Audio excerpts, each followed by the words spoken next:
మన్మోహన్ సింగ్ గారికి తెలంగాణ రాష్ట్రం అంటే ప్రత్యేకమైన అభిమానం ఉంది. ఆ రాష్ట్రాన్ని మీరు కష్టపడి అభివృద్ధి పదం వైపు నడిపించండి, మన్మోహన్ సింగ్ గారి ఆశీస్సులు మీకు ఉంటాయి అని చెప్పి వారి సతీమణి చెప్పినప్పుడు స్పష్టంగా కుటుంబం మొత్తం తెలంగాణ ప్రజలకు అండగా నిలబడుతుందని నాకు అనిపించింది అధ్యక్ష. తెల్లవారి ఏఐసిసి ఆఫీస్ నుంచి వారి శివయాత్రకు బయలుదేరడానికి అన్ని ఏర్పాట్లు చేసినప్పుడు వారి వాహనంలో కూర్చోవడానికి నన్ను ముందుకు పిలిస్తే నేను అక్కడికి వెళ్ళి నించున్నాను. పక్కన ఒక మహిళ నించొని మీరెవరు అని అడిగింది. నేను వారిని ఎవరో సహజంగా అక్కడికి వచ్చిన వారికి నివాళులు అర్పించడానికి వచ్చిన వాళ్ళు ఎవరో అనుకొని చాలా క్యాజువల్గా మాట్లాడాను అధ్యక్ష. కాసేపు అయినాక మాట్లాడితే వారు మన్మోహన్ సింగ్ గారి రెండవ కుమార్తె. అంటే ఎంత సింపుల్గా ఎంత నిరాడంబరంగా వారి రెండవ కుమార్తె అక్కడ నించోవడం అనేది ఆ కుటుంబం యొక్క నిరాడంబరత. అంటే ఒక ప్రధానమంత్రిగా 10 సంవత్సరాలు, ఆర్బీఐ గవర్నర్గా, ఆర్థిక మంత్రిగా వివిధ హోదాలలో ఈ దేశానికి సేవలు అందించిన మన్మోహన్ సింగ్ గారి కుటుంబము అంత నిరాడంబరత ప్రదర్శించి అంత సామాన్యులు అక్కడికి వచ్చిన వారి అభిమానులు వారి శ్రేయోభిలాషుల మధ్యలో నించొని వారి నివాళులు అర్పించే కార్యక్రమంలో పాల్గొన్నారంటే వారు ఒక గొప్ప విలువలతో వాళ్ళ పిల్లలని వాళ్ళ కుటుంబాన్ని ముందుకు నడిపించండు. వాళ్ళ కుటుంబానికే కాదు అధ్యక్ష, ఈరోజు ఈ దేశ యువకులకు అందరికీ కూడా డాక్టర్ మన్మోహన్ సింగ్ గారు ఆదర్శము. వారి ఆదర్శాలను తీసుకొని వారి మేధోశక్తిని మన యువత అందిపుచ్చుకొని వారు ఇచ్చిన అవకాశాలను మనం ఈరోజు ప్రపంచానికి సేవలను అందించే ప్రపంచాన్నే శాసించే స్థాయికి ఈరోజు మన దేశం ఆర్థికంగా నిలబడ్డది అధ్యక్ష.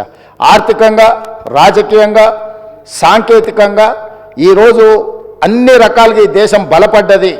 ఈ దేశం ప్రపంచంతో పోటీ పడుతున్నదంటే డాక్టర్ మన్మోహన్ సింగ్ గారి సేవలు ఎన్నో ఈ దేశానికి ఉపయోగపడ్డాయి అధ్యక్ష.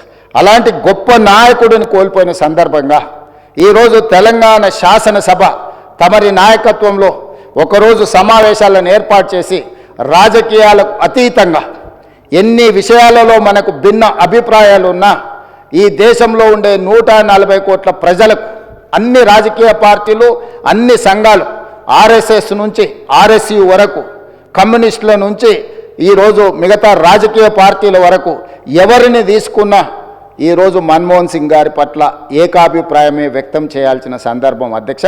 అందుకే మీ అందరి తరఫున సభలో అందరి సభ్యుల సంపూర్ణ సహకారంతో డాక్టర్ మన్మోహన్ సింగ్ గారికి భారతరత్న ఇచ్చి వారి గౌరవాన్ని ఏ పదవులైనా ఏ హోదాలైనా వాటికే వన్నె తీసుకొచ్చిన మన్మోహన్ సింగ్ గారు. అందుకే ఈరోజు వారికి భారతరత్న ఇవ్వాలని తమరి ముందు ఈ సభలో సభ్యులందరి ఆమోదం కోరుతూ ఈ తీర్మానాన్ని ప్రవేశపెట్టిన. ఇదే కాకుండా ఆర్థికవేత్తగా ఆర్థిక విధానాలను ముందుకు తీసుకొచ్చిన డాక్టర్ మన్మోహన్ సింగ్ గారి విగ్రహం తెలంగాణ రాష్ట్ర ఏర్పాటులో ప్రధానమంత్రిగా రాజ్యసభలో ఒక దశలో రాజ్యాంగ సవరణల కోసం వచ్చిన చర్చలో తెలంగాణ రాష్ట్రం వెనక్కి పోతుందేమో అన్నంత గందరగోళ పరిస్థితులు ఏర్పడ్డాయి అధ్యక్ష. ఆ సమయంలో వారి అనుభవాన్ని కంప్లీట్గా ముఖ్యంగా మనం ఇక్కడ గుర్తు చేసుకోవాల్సింది డాక్టర్ మన్మోహన్ సింగ్ గారికి అత్యంత సన్నిహితుడుగా అత్యంత నమ్మకమైన సహచరుడుగా జైపాల్ రెడ్డి గారు కొనసాగినారు.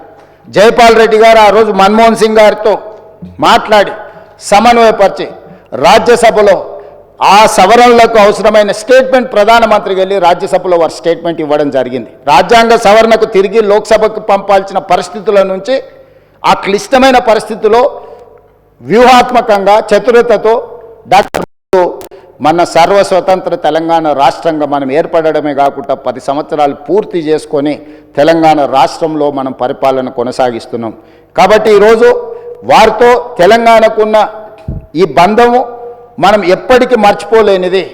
కాబట్టి ఈరోజు తమరి అనుమతితోటి ఫైనాన్షియల్ డిస్ట్రిక్ట్లో ఒక మంచి ప్లేస్లో డాక్టర్ మన్మోహన్ సింగ్ గారి విగ్రహావిష్కరణ చేసుకోవడం ద్వారా శాశ్వతంగా మనము వారి వర్ధంతులు, జయంతులు, వారి జ్ఞాపకాలు శాశ్వతంగా తెలంగాణ ప్రజల గుండెల్లో పదిలమై ఉండే విధంగా ఇంకేదైనా సలహా సూచనలు ఎవరైనా ఇచ్చినా కూడా ఒక మంచి ప్రాంతంలో ప్రజలందరూ గుర్తుపెట్టుకునే విధంగా, ప్రజలందరూ వారిని స్ఫూర్తి తీసుకునే విధంగా, ఎక్కువగా ప్రజలు ఎక్కడైతే మమేకమవుతుంటారో కలుస్తుంటారో ఆ ప్రాంతంలో డాక్టర్ మన్మోహన్ సింగ్ గారి విగ్రహం ఉంటే మనందరికీ స్ఫూర్తి నింపిన వాడవుతారు. కాబట్టి ఈ సభలో ఒక నిర్ణయం తీసుకొని ఏ ప్రాంతంలో ఎక్కడ పెడితే బాగుంటుందో మనం తర్వాత అయినా చర్చించుకుందాం. కాకపోతే తెలంగాణ గడ్డ మీద డాక్టర్ మన్మోహన్ సింగ్ గారి విగ్రహం పెట్టుకోవడం అనేది సముచితమైన నిర్ణయం అని నేను భావిస్తున్నా. దానికి కూడా ఈ సభ ద్వారా ఆమోదం తెలపాల్సిందిగా సభ్యులందరినీ కోరుకుంటూ మీ దగ్గర సెలవు తీసుకుంటున్నాను అధ్యక్ష.